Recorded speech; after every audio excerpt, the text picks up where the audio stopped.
Welcome back to my channel. This is Kanchan Gupta. Channel is UGC Education Paper 2. So I am back with the another session of SSB paper है 2016. Yes, you heard it right. This is the 2016 paper and we'll discuss the SSB lecturership के लिए है non जो है government aided जो colleges हैं for that examination. So हमने last time 45 questions we have covered. Now the second part जो है that is the 46 question onwards रहेंगे and up to the 100 questions करेंगे solve. इससे पहले कि मैं अपना लेक्चर स्टार्ट करूं, I request you to share this session to with your friends and like the session please, ताकि आपको और आगे आने वाले एंड सब्सक्राइब माई चैनल, ताकि आपको आगे आने वाले कमिंग अप एग्जाम्स के लिए, चाहे वो जेके सेट हो, चाहे गुजरात सेट हो, चाहे कर्नाटका सेट हो, इधर West Bengal set that is coming up, बहुत सारे पेपर्स अभी आने वाले हैं, यूजीसी नेट आने वाला है, सो उसकी प्रिपरेशन जोरदार चल रही है। वी हैव देखिए दिसंबर अटेम्प्ट तक सारे एग्जाम्स हो जाएंगे, एग्जामिनेशन सारे हो जाएंगे। सो फॉर दैट पर्पस हम सारे ही क्वेश्चंस जो है फॉर ऑल द एग्जामिनेशंस के लिए क्वेश्चन बहुत अच्छी प्रैक्टिस पर्पस से आप कर सकते हैं, बहुत अच्छा प्रैक्टिस पर्पस है। अगर आप रियल लाइफ करना चाहते हैं, मतलब real experience of the examination करना चाहते हैं, तो आई मस्ट से अपने प्ले स्टोर में जाइए फोन के एंड JRF माइलस्टोन एजुकेशन करके, JRF माइलस्टोन एजुकेशन जो है आप उसको डाउनलोड कर लीजिए। ठीक है, यहाँ पर आपको एक रियल, मैं यहाँ पर एक पेपर मैंने सेट किया हुआ है, फुल फ्लेश पेपर है ये, मैं आपके लिए वो फ्री ऑफ कॉस्ट यहाँ पे डाउनलोड कर रही हूँ। बट क्या होता है, ऐप आपको कंप्लीटली फ्री अवेलेबल जो है लर्नर्स को नहीं कराता है, there is some amount the learner has to pay. तो मैं ओनली वो 5 रुपीज़ करने वाली हूँ फॉर यू गाइज ओनली।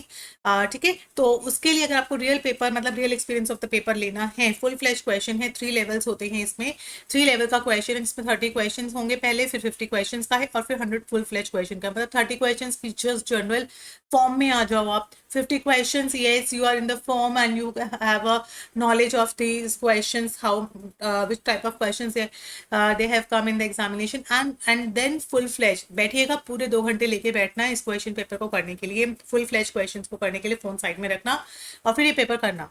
ठीक है जी, चलिए आगे आ जाते हैं, मेन एजेंडा पे आते हैं। मेन एजेंडा हमारा 46 क्वेश्चन से स्टार्ट होता आता है, जो हमारा आज पेपर हम सॉल्व करने वाले हैं। सो दीज क्वेश्चन पेपर्स जो है, आ जाओ। सबसे पहले कहता है एवर्सिव, मतलब कि in which of the following operant conditioning में, बहुत अच्छा एक क्वेश्चन जो है, काफी बार इनमें से क्वेश्चन आता है, तो आई मेक यू क्लियर। जो है ये क्वेश्चन मैं आज आपको क्लियर करती हूँ। देखिए इसमें 2 तरह की ऑपरेंट कंडीशनिंग में, जैसे ऑपरेंट जो कंडीशनिंग होती है, ऑपरेंट कंडीशनिंग में 2 तरह के जो है, एक आता है री एनफोर्समेंट आता है। री एनफोर्समेंट बेसिकली हम किस लिए देते हैं, हमें अपने बिहेवियर को, हमें बच्चों के बिहेवियर को इंक्रीज करना है। On the other part we give the punishment, जिसमें हमें बच्चों के बिहेवियर को डिक्रीज करना है कि वो इन फ्यूचर उस बिहेवियर को ना करें। तो यहाँ पर बेसिकली जो पर्पस रहता है पनिशमेंट देने का, वो ये रहता है बिहेवियर को डिक्रीज करना। अब बिहेवियर को डिक्रीज करने के लिए हम 2 तरीके से जो है चीजें यूज करते हैं। एक हम करते हैं पॉजिटिव पनिशमेंट देना। ठीक है, क्या देना, पॉजिटिव पनिशमेंट देना, जिसमें हम क्या करते हैं, एपेटाइटिस यूज करते हैं। ठीक है, जिसमें हम क्या यूज करते हैं, एपेटाइट, जिसमें हम ऐड करते हैं पॉजिटिव पनिशमेंट को देना। तो इसमें हम ऐड करते हैं स्टिमुलाई को, जिसमें जो बिहेवियर होता है वो क्या हो जाता है, क्योंकि हमारा बिहेवियर यहाँ पे डिक्रीज करना है, लेकिन हमें करना है पॉजिटिव तरीके से। ठीक है, क्या करना है, हमें पॉजिटिव तरीके से बच्चों के बिहेवियर को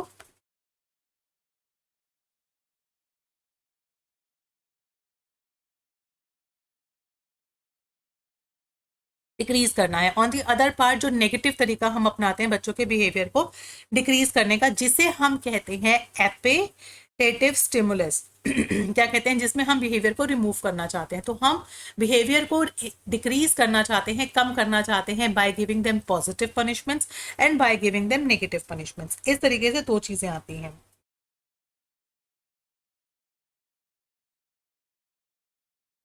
I hope this is clear. ठीक है, आ जाओ सेकेंड पार्ट पे।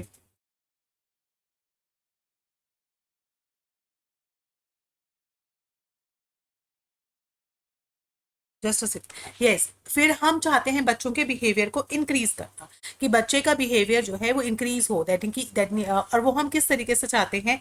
पहला हम अपनाते हैं पॉजिटिव, जिसमें हम ऐड करते हैं एपेटिटिव स्टिमुलस, जिसमें हम ऐड करते हैं, क्या ऐड करते हैं, ऐड करा हमने एपेटेटिव स्टिमुलस, जैसे गिविंग अ ट्रीट व्हेन, जब हम डॉग जब बैठ जाता है, बात मानता है, कहना मानता है, तो हम उसे, क्योंकि हम चाहते हैं वो हमारा कहना माने, तो हम उसे एक एपेटाइट देते हैं, कोई चीज़ देते हैं, तो हमें giving them the treat to that animal, हम उसको ट्रीट दे रहे हैं ताकि वो खुश हो जाए और उस बिहेवियर को इंक्रीज करे। क्लियर? इतना समझ में आता है? ठीक है, एपेटेटिव। उसके बाद हम आते हैं नेगेटिव। इसमें भी एक नेगेटिव आता है कि हम नेगेटिव तरीके से, या हम नेगेटिव तरीके से जो है उस बिहेवियर में चाहते हैं। तो यहाँ पर दो तरीके से हम नेगेटिव बिहेवियर, या तो उस बिहेवियर का एस्केप हो जाए, ठीक है, या उस बिहेवियर की अवॉइडेंस हो जाए, एक्टिवली अवॉइडेंस हो जाए।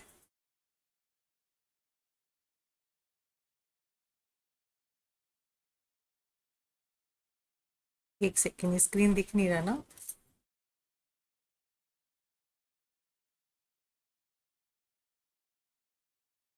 ठीक है, या तो एस्केप हो जाए या फिर उसकी एक्टिव अवॉइडेंस हो जाए। अब एस्केप कैसे होता है? व्हेन रिमूव करते हैं हम कोई नोशियस स्टिमुलस को, जैसे turning of an alarm clock bye pushing the snooze button. जैसे कि हम जब हम स्नूज बटन को वो कर देते हैं, हटा देते हैं, तो वो अलार्म क्लॉक बंद हो जाता है। उसके बाद एक्टिव अवॉइडेंस होता है starting to avoid getting a bad grade, कि हम लोग गलत ग्रेड्स आएंगे, इसकी वजह से हम पढ़ नहीं पा रहे हैं, तो इस तरीके से बिहेवियर अवॉइड करने लगते हैं हम लोग। अवॉइडेंस होती है कि ऐसा हो जाएगा, तो हम उस चीज़ को अवॉइड करना शुरू हो जाते हैं। लेकिन एस्केप मतलब हम उस चीज़ से बिल्कुल ही भाग गए। इसको और अगर आप क्लियर करते हैं, एक तो ये नेगेटिव री होता है, ये नेगेटिव क्या होता है? री होता है। ठीक है, जहां एस्केप में आता है, सबसे पहले आप एग्जांपल ले सकते हो, इसे allow the subject to terminate, terminate कर देना, टर टर्मिनेट कर देना aversive, terminate the aversive stimulus को। ठीक है, जिसमें आप एग्जांपल दे सकते हो कि हम kicked out the class that you don't like, जिस बच्चे को आप बिल्कुल ही अपनी आंखों से ही दूर कर देते हो, जो क्लास में जो है शोर मचा रहा है, तो आप उसे, जैसे आपने get out of the class कह दिया, तो वो एस्केप ही हो गया इस सिचुएशंस में। लेकिन अवॉइडेंस में होगा cutting the class that you don't like, उसको आप क्लास से ही कट कर देते हो, आप उसको अवॉइड करना शुरू कर देते हो, इस सब्जेक्ट को आप अवॉइड करना शुरू कर देते हो। तो ये एक तरह का एस्केप मतलब टर्मिनेट ही कर देना, और एक्टिव अवॉइडेंस मतलब अवॉइड करना। तो ये दोनों ही क्या है? नेगेटिव री के पार्ट है। ठीक है, अब आ जाओ क्वेश्चन पे।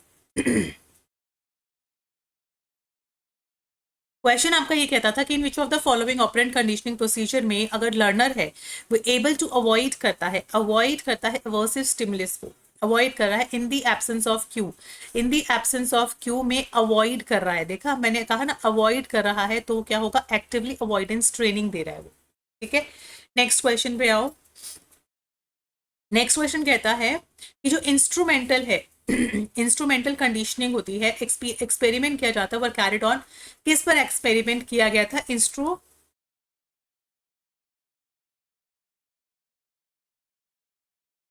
Instrumental learning.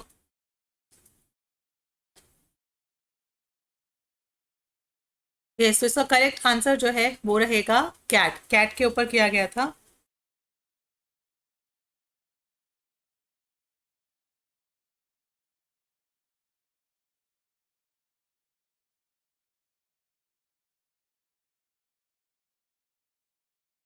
इंस्ट्रूमेंटल बेसिकली जो लर्निंग रहती है वो रहती है जहां बिहेवियर को स्ट्रेंथन या वीकन किया जाता है बाय देयर कॉन्सिक्वेंसेस। किसके बेसिस पे? इंस्ट्रूमेंटल को जो होता है उसमें कॉन्सिक्वेंसेस के बेसिस पे बिहेवियर को स्ट्रेंथन या वीकन किया जाता है। ठीक है, तो ये जो एक्सपेरिमेंट किया गया था वो कैट पे किया गया था। Next question, these are the basic discussion questions हैं, तो हम डिस्कस कर रहे हैं। The concept of reinforcement का was first proposed by, reinforcement का जो है वो दिया गया था, यस, BF स्किनर ने। ठीक है, next question 49, who conducted the experiment on classical, classical conditioning पे किसने, यानी कि किसने ये थ्योरी दी है क्लासिकल कंडीशनिंग की? दी है पैवलॉफ ने, 49 पैवलॉफ। ठीक है, 50 क्वेश्चन आओ। डेवलपमेंट क्या है? डेवलपमेंट एक तरह का प्रोसेस है, हमेशा याद रखना, development is a process of maturation and learning. 51 पे आ जाओ। एक स्टूडेंट है क्लास 12 का, एस्पायरिंग करता है to get a grade in the final examination, which of the following will best explain his motivation, उसका किस तरह का मोटिवेशन कहलाएगा? एफिलिएशन, सेल्फ एस्टीम चाहता है, एक्चुअलाइजेशन या अचीवमेंट? तो इसका करेक्ट आंसर रहेगा नीड ऑफ अचीवमेंट, उसको अचीवमेंट चाहिए ताकि इन फ्यूचर वो आगे करियर जो है आगे फॉरवर्ड करे। 52 पे आ जाओ। 52 है real learning. Real learning lead करती है डैश इन द बिहेवियर। जब हम रियल लाइफ मतलब हम चीज़ों को करके देखते हैं तो परमानेंट चेंज लाती है, टेम्पररी चेंज लाती है, ऑर्डनरी चेंज लाती है, या कोई भी किसी तरह का चेंज नहीं लाती है। ओके, ये स्क्रीन आपको दिख नहीं रहा है ना यहाँ पे, ठीक है, एक सेकेंड। नाउ इट्स विजिबल, ठीक है।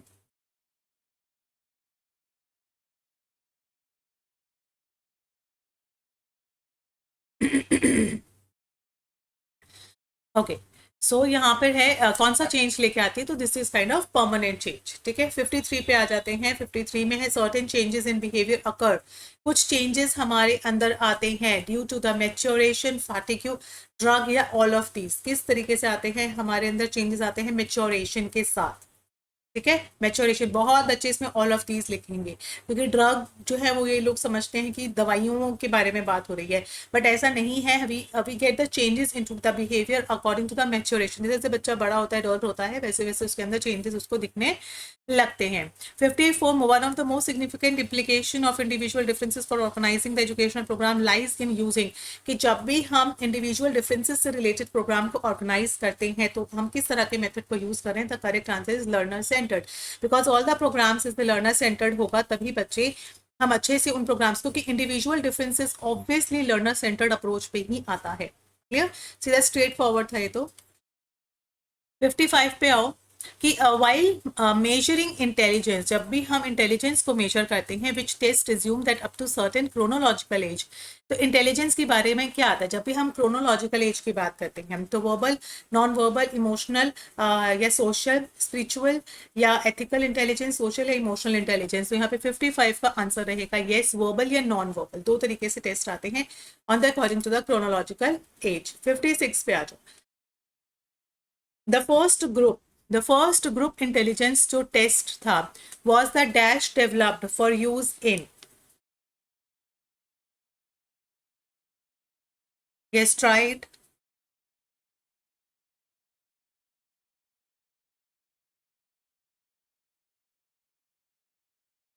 the first group intelligence test,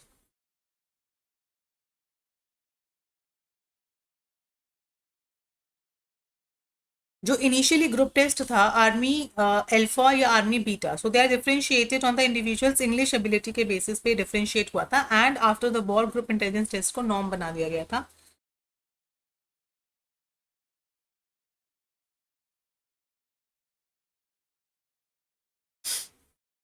तो ये कौन सा वाला था, तो यहाँ पे आएगा ये रहा, तो यहाँ पे आएगा आर्मी अल्फा टेस्ट। मैंने भी बताया ना आपको, आर्मी अल्फा और आर्मी बीटा। आ जाओ 57 पे, विच of the following students best describe करते हैं mental health of the teacher. Mental health of the teacher के बारे में बताना है। A teacher handles the students problem without creating first, वो टीचर उसकी मेंटल हेल्थ बहुत अच्छी है जो विदाउट क्रिएटिंग फर्स्ट बच्चों को बहुत अच्छे से हैंडल कर पाती है। Teacher deals with the student in a friendly manner में ट्रीट करती है, या वो टीचर जो कंट्रोल कर पाती है इमोशंस को, या वो टीचर जो हिजर स्टूडेंट्स को फॉलो करने, रूल्स फॉलो करवा लेती है। तो वो टीचर कौन सी मेंटली आपको स्टेबल लगती है, ये बहुत अच्छे से मेंटल हेल्थ उनकी क्लियर लगती है कि बहुत अच्छे से है, वो ये कि जो विदाउट क्रिएटिंग अ फर्स्ट बच्चों के स्टूडेंट्स की जो प्रॉब्लम है उसको सॉल्व कर लेती है। ठीक है जी, आ जाओ 58 पे। 58 कहता है which of the personality traits may be taken as explanatory principles. आपको कौन सा ट्रेट ऐसा लगता है जो कि एक्सप्लेनेट करता है, एक्सप्लेन आपकी कैरेक्टरिस्टिक्स को एक्सप्लेन करता है। Source traits, surface traits, source traits,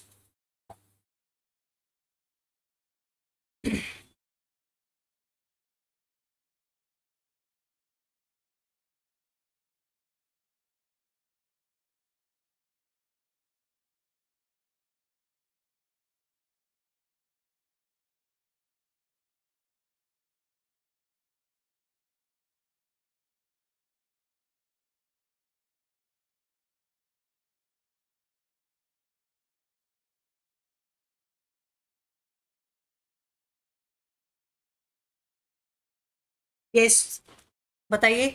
सो देखिए, इसका करेक्ट आंसर देख लेते हैं। इसका करेक्ट आंसर है सरफेस ट्रेट्स। ठीक है, सोर्स ट्रेट्स क्या होते हैं? सोर्स ट्रेट्स जो वो होते हैं जहां पर हम फैक्टर एनालिसिस से कुछ सरफेस ट्रेट्स को अकॉर्डिंग टू कैटल बता रही हूँ।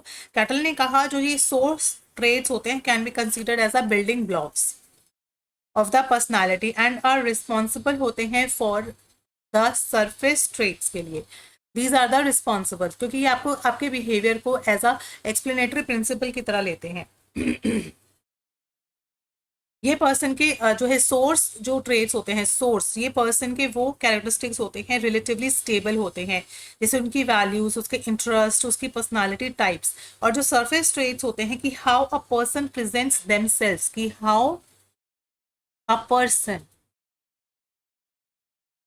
प्रेजेंट्स, वो किस तरीके से अपने आप को प्रेजेंट करता है, प्रेजेंट्स देमसेल्व्स, खुद को कैसे वो प्रेजेंट करता है। जैसे कि जैसे उसकी फिजिकल अपीयरेंस, उसकी फिजिकल अपीयरेंस क्या बताती है, जैसे कि उसकी फिजिकल अपीयरेंस, ठीक है, या उसका कैसा मैनरिज्म है, कैसे वो मैनर्स में रहता है या कैसे वो बिहेव करता है। तो इट एक्सप्लेनेटरी जो होता है उसका सरफेस होता है, और जो सोर्स ट्रेट्स होते हैं रिलेटिवली उसके पर्सनालिटी टाइप को बिल्ड करता है। लेकिन जो हम एक्सप्लेनेटरी की बात करते हैं तो वो सरफेस ट्रेट्स है। एडजस्टमेंट प्रोसेस हमारी नीड्स से स्टार्ट होता है, जो हमारी नीड्स है, ठीक है। उसके बाद 60 पे आ जाओ कि defence mechanism are used by, defence mechanisms होते हैं फ्लूइड ने जो यूज किए हैं, ego of a person knowingly, super ego of a person knowingly, id is a person unknowingly, या ईगो ऑफ अ पर्सन। तो इसमें करेक्ट आंसर रहेगा ego of a person, person की ईगो रहती है अननोइंगली, अनकॉन्शियसली। 61 पे आ जाओ। क्वालिटी ऑफ रिसर्च डिपेंड किस पे करती है, यूज ऑफ हाई टेक्नोलॉजी हम यूज कर रहे हैं या dedication on the part of researcher की कितनी अच्छी डेडिकेशन है, अवेलेबल फैसिलिटी पे करते हैं या ट्रेनिंग रिसर्च मेथोडोलॉजी पे। तो इसका करेक्ट आंसर आप लगाएंगे ट्रेनिंग रिसर्च मेथोडोलॉजी, ठीक है। आ जाइए 62 पे। 62 कहता है which one of the following is not the purpose of research. आपको नॉट में बताना है इसमें से कौन सा पर्पस नहीं है। कंस्ट्रक्ट करना कुछ सिचुएशन को, रिव्यू एग्जिस्टिंग नॉलेज को रिव्यू करना, provide understanding of contemporary educational problems, जो भी एजुकेशन की प्रॉब्लम्स है उसकी अंडरस्टैंडिंग प्रोवाइड करना, and provide the knowledge concerning achieving technological objectives. तो आपको क्या लगता है कि इसमें से नहीं है, वो है फर्स्ट वन की टू कंस्ट्रक्ट सम सिचुएशन, कुछ कंस्ट्रक्शन करना, नहीं बाकी सब है, बाकी सब है, बस ये नहीं है, क्योंकि we have to find the not. Any concept, कोई भी concept can be expressed in quantitative value या क्वालिटेटिव वैल्यू में हम एक्सप्रेस कर सकते हैं, उसको हम वेरिएबल कहते हैं। This is also a very star question, ठीक है, कि any concept can be expressed, हम किसी भी कॉन्सेप्ट को क्वांटिटेटिव वैल्यू और क्वालिटेटिव में जब हम एक्सप्रेस करते हैं तो उसको वेरिएबल कहते हैं। 64 पे अब 64, विच of the following is not the objective of educational research. कौन सा एजुकेशन का रिसर्च का ऑब्जेक्टिव नहीं है, थियोरटिकल निकालना, प्रैक्टिकल ऑब्जेक्टिव, फैक्चुअल, या टू वैनिश द रिलेशनशिप। तो ये वैनिश द रिलेशनशिप, हमें ये थोड़ी कि हमें इंडिपेंडेंट और डिपेंडेंट जो भी वेरिएबल्स हैं उनको वैनिश करना है, ऐसा कुछ नहीं है। So we need to maintain the relationship, ये वैनिश वाली बात नहीं है क्योंकि मैं नॉट निकालना था, ठीक है। 65 पे आ जाओ। 65 कहता है प्योर जो रिसर्च है, यानी कि फंडामेंटल है, वो मोस्टली कंसर्न रखती है, प्रैक्टिकल जो है that is the concern with the active research, ठीक है, थ्योरेटिकल कंस्ट्रक्शन पे बेस्ड होती है, या तो इसका करेक्ट आंसर रहेगा यस थ्योरेटिकल एस्पेक्ट्स, क्योंकि जो प्योर रिसर्च होती है बेसिकली वो थ्योरेटिकल एस्पेक्ट्स पे फोकस करती है। 66 पे आओ। A researcher wants to study whether discovery learning procedure has an impact on the motivation of student। एक रिसर्चर ये स्टडी करना चाहता है, ये चाहता है कि क्या जब हम डिस्कवरी लर्निंग करते हैं, कोई चीज़ हम ढूंढ रहे हैं, कोई रिसर्च कर रहे हैं, क्या उसका इम्पैक्ट बच्चे के मोटिवेशन पे पड़ता है। तो इसमें आपको फाइंड करना है। 66 में आता है कि so in this situation the variable motivation किस तरह का होता है, वेरिएबल ऑफ मोटिवेशन। आपको ये बताना है जो मोटिवेशन की बात करें वो इंटरवेनिंग वेरिएबल है, या वो इंडिपेंडेंट है, डिपेंडेंट है, या एक्सट्रीनियस वेरिएबल है।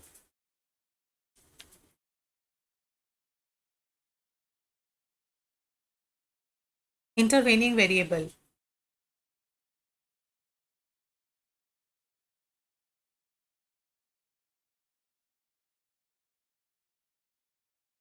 Intervening variable, intervening,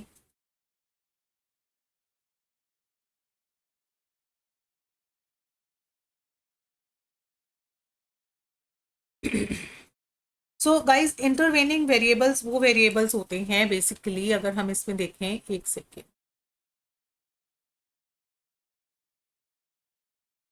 yes, so this is motivation जो है वो डिपेंडेंट है, जिसपे हम लोग इफेक्ट का पता लगा रहे हैं, क्योंकि यहाँ पे आप देख सकते हैं हमारा जो बेसिक चीज है वो हम ये देख रहे हैं कि जब हम कुछ करना चाहते हैं तो क्या हमारे मोटिवेशन पे कितना असर पड़ता है ना बच्चों के, तो वो डिपेंडेंट वेरिएबल है।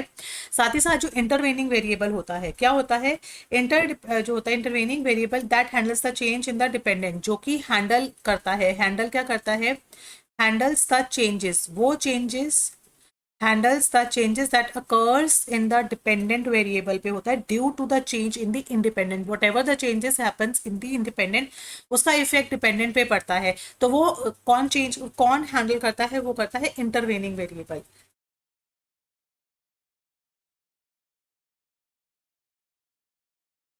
मान लो कोई ग्रेविटी है, कोई थर्स्ट है, कोई लर्निंग है, कोई इंटेलिजेंस है, कोई इस तरह के इंटरवेनिंग वेरिएबल्स होते हैं।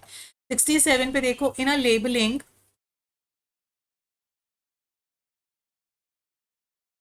यस, ये कहता है in a labelling research variable में द जो डेजिग्नेशंस होती हैं वेरिएबल्स की from one research to the another में, वो बदलती रहती है डेजिग्नेशन। कि मान लीजिए कभी कोई डिपेंडेंट है तो वो कभी इंडिपेंडेंट हो जाएगा, कभी कुछ है, तो हमारा जो हम रिसर्च वेरिएबल्स की लेबलिंग करते हैं, यस, वो थ्योरी टू थ्योरी जो है, वो रिसर्च टू रिसर्च डिफरेंट हो जाती है। 68 पे आ जाओ, 68 पे आ जाओ। In which of the research design, किस तरह के रिसर्च डिजाइन में लीस्ट नेसेसरी होता है सैम्पलिंग निकालना, सैम्पलिंग होता है केस स्टडी में। ठीक है, ये याद रखना, this is also star question, कि जो केस स्टडी होती है उसमें सैम्पलिंग जो होता है डिजाइन, वो बहुत ही लीस्ट नेसेसरी होता है। 69 पे आओ, जो रिसर्च है for exploring the applicability of the theory, कि आपको थ्योरी की एप्लीकेबिलिटी होनी चाहिए, वो होती है अप्लाइड, यहीं से पता लग जाएगा। क्योंकि अप्लाइड में क्या होता है, we are applying the conducted theory के जो लॉज हैं उनको हम अप्लाई करके देखते हैं कि कितना वो थ्योरी कितना एप्लीकेबल है। तो यहाँ पे एप्लीकेबिलिटी जज की जाती है, वो अप्लाइड रिसर्च में होती है। क्लियर। 70 पे आ जाओ, 70 का कहता है the procedure of sampling which provides you the equal and independent chance to each unit, independent chance to each unit while being selection, हर एक का चांस रहता है, इक्वल जो है चांस ऑफ सिलेक्शन रहता है, तो वो कौन सी होती है, very simple random sampling. Clear. आ जाओ नेक्स्ट पे, 71, ये क्लियर नहीं है तो 72 कर लेते हैं, कि for collecting the information under right to information act, जब भी हम इंफॉर्मेशन कलेक्ट करते हैं फ्रॉम द 5 डिफरेंट स्टेट से, तो द बेस्ट रिसर्च टूल कौन सा होता है, अगर हमें इंफॉर्मेशन कलेक्ट करनी है तो उसका बेस्ट टूल होता है क्वेश्चन, कि क्वेश्चन डिस्ट्रीब्यूट कर दिए जाएं और उससे फिर आंसर्स को लिए जाएं। 73 में आएगा, the association among the variables in a scientific study is indicated quantitatively as, यहाँ पे बताया है कि जो डिफरेंट डिफरेंट वेरिएबल्स के बीच में एसोसिएशन होता है, ठीक है, उसको किस तरीके से क्वांटिटेटिवली हम लोग निकाल सकते हैं, तो उसका बेस्ट वे होता है उसको कोफिशिएंट वे में निकाला जाए। कि अगर हम कहते हैं कि वेरिएबल्स के बीच में कितना एसोसिएशन है, तो वो हम कोफिशिएंट ऑफ कोरिलेशन के थ्रू निकालते हैं। ठीक है। 74 पे आ जाओ, 74, विच of the following research tool, इसमें से कौन सा रिसर्च टूल है जो इन डेप्थ अंडरस्टैंडिंग रखता है culture and social aspects of the tribe. तो इसका बेसिक, इसका जो क्लियर कट आंसर है that is the yes participant observation, की वहां जाकर जो है एथनोग्राफी जो है, आप पार्टिसिपेंट्स बनिए वहां के, उनके कल्चर में जाके और तब जाके रिसर्च करिए, बेस्ट वे यही होता है। ठीक है। 76 पे आओ, for conducting a large survey to know the opinion of teachers, कि हमें एक लार्ज सर्वे करना है फॉर दैट पर्पस, किस लिए, हायर सेकेंडरी एजुकेशन से रिलेटेड, तो which tool should be appreciate, तो उसके लिए क्वेश्चन है, ये सेम क्वेश्चन देखिए आस पड़ोस में आगे, कि अगर आप 5 डिफरेंट स्टेट में करना चाहते हो तो भी क्वेश्चन इज बेस्ट ऑप्शन, अगर टीचर्स के ओपिनियन को जज करना चाहते हो या सर्वे करना चाहते हो तो best option is question. Okay. Next आता है, विच मेजर ऑफ सेंट्रल टेंडेंसी जो है is better for the sample of 5 students, 5 students का सैंपल लिया गया है, उससे स्कोर निकालने हैं, तो बेस्ट होता है मीन। ठीक है। 78, इन पॉजिटिव कोरिलेशन में, येस ऑफ कोर्स, जब अगर एक्स में हम वेरिएबल यानी कि इंक्रीज लाते हैं तो ऑब्वियसली वाई में भी इंक्रीज आएगा, because there is a positive correlation, कि अगर वन इंक्रीज करेगा तो other one is also increase, side जो है साइडवेज वो भी इंक्रीज करेगा। ठीक है। 79 पे आ जाओ, ऑब्जर्वेशन में बी यूज्ड एज, ऑब्जर्वेशन जब हम करते हैं तो वो किस लिए हम यूज करते हैं? ऑब्जर्वेशन हमारा सबसे पहला यानी कि प्राइमरी मेथड होता है फॉर द डेटा कलेक्शन, कि आप ऑब्जर्व कर रहे हो, ठीक है। 80 पे आओ, द क्वेश्चन एयर जो होता है to be used must be prepared very carefully so that it may be prove to effective in collecting the relevant data, कि हम जब क्वेश्चन एयर यूज करते हैं तो हम एक रेलिवेंट डेटा को कलेक्ट कर रहे हैं। क्लियर? 81 पे आ जाइए, because this is the discussion purpose, तो मैं आपसे सिर्फ क्वेश्चन डिस्कस कर रही हूँ, because I know you all have the answers of this question, so just discussing the question, ठीक है। Which of the following statements can not be consider true, इनमें से कौन सी स्टेटमेंट को हम कंसिडर नहीं करते हैं true with reference to the Indian education since independence? सो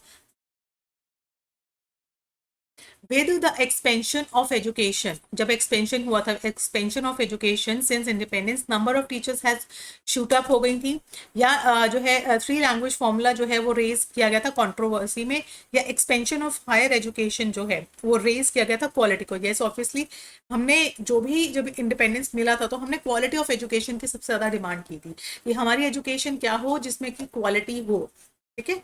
82 पे आर्टिकल 36 टू 51 जो कॉन्स्टिट्यूशन में दिया गया है, that is yes of course directive principles हैं। कोठारी कमीशन की जो बुक थी, रिपोर्ट जो थी, उनका नाम था education and national development. This is the most repetitive question, बहुत बारी क्वेश्चन पूछा जाता है कि कोठारी कमीशन की कौन सी थी। लर्निंग विदाउट बर्डन जो थी, ये सब चीजें आपको पता होनी चाहिए रिपोर्ट के नाम, ठीक है। नेक्स्ट आ जाओ 84 कि when a student is making noise in the classroom the teacher should जो है क्रिटिसाइज द स्टूडेंट, बच्चे को क्रिटिसाइज कर देना चाहिए, या send to the student outside the classroom, बाहर चले जाओ। इग्नोर करना चाहिए कि talk to them privately and after the class and should find the reason कि why he is making the noise, S D is the correct one, ठीक है। D बहुत ईजी था, डी है इसका करेक्ट।